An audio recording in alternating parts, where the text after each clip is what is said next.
What if I told you? The Stoics don't believe you're lazy. They don't see you as weak. They don't see you as broken. They believe you're distracted, confused, disconnected from your purpose. And the moment you understand how Stoics truly see laziness, you'll stop hating yourself and start taking control.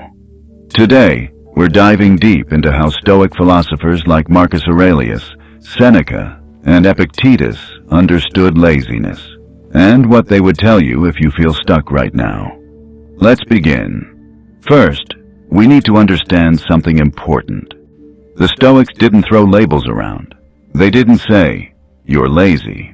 They asked a better question. Why are you avoiding your duty?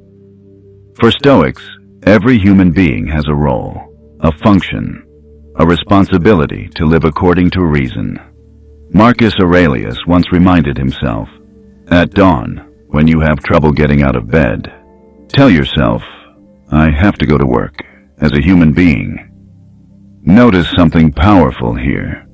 He wasn't attacking himself. He was reminding himself who he was. To him, staying in bed wasn't just about comfort. It was about forgetting his nature.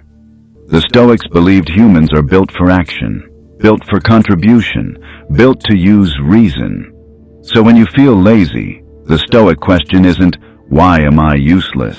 It's, "What am I resisting?" And that changes everything.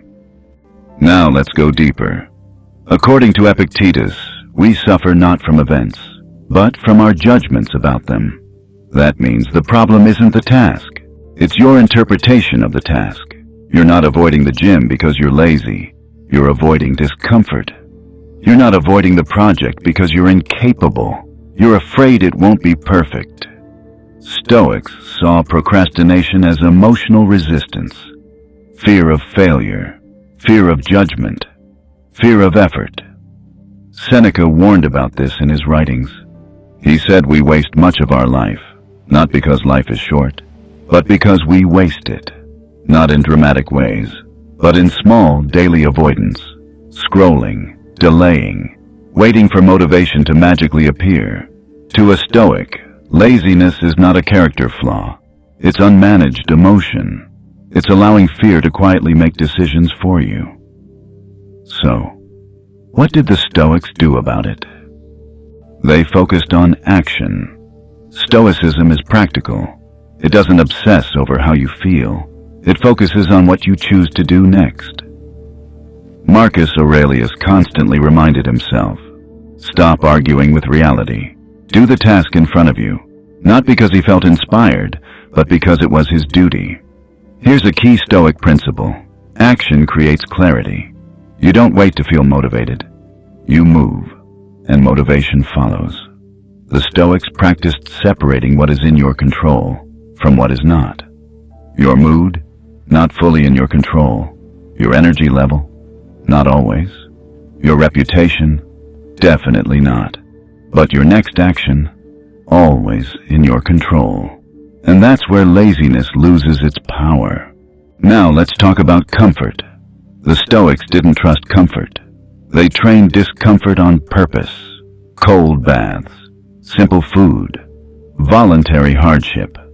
Why would they do that?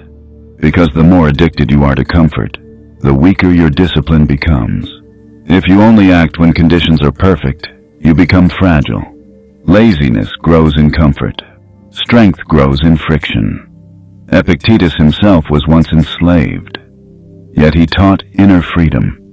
He couldn't control his circumstances, but he controlled his response. That's Stoic power, not controlling the world, but controlling yourself within it. There's one more perspective the Stoics constantly practiced.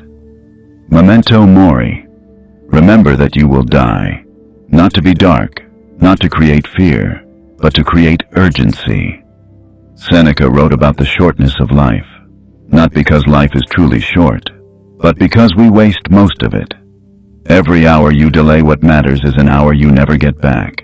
If you truly understood your time is limited, would you still procrastinate? Would you still trade your potential for temporary comfort? Or would you act? So imagine this. Imagine Marcus Aurelius sitting across from you. He wouldn't insult you. He wouldn't call you lazy. He would ask one simple question: what is your duty today? And then he would say, do that, without drama, without excuses, without waiting to feel ready. Because action builds character, and character builds freedom. Let's make this practical. Here's what a Stoic approach looks like. First, shrink the task. Focus only on the next small action. Second, remove emotion from it. It's not hard. It's simply work. Third, start before you feel ready. Read 1 page. Do 5 push-ups. Write 1 paragraph. Fourth, accept discomfort. Discomfort is not danger. And finally, repeat daily. Discipline is not something you find. It's something you build. 1 action at a time. Stoicism doesn't shame you for feeling lazy. It reminds you who you are, a rational being, capable of discipline, capable of action. You are not lazy. You are powerful, but undirected.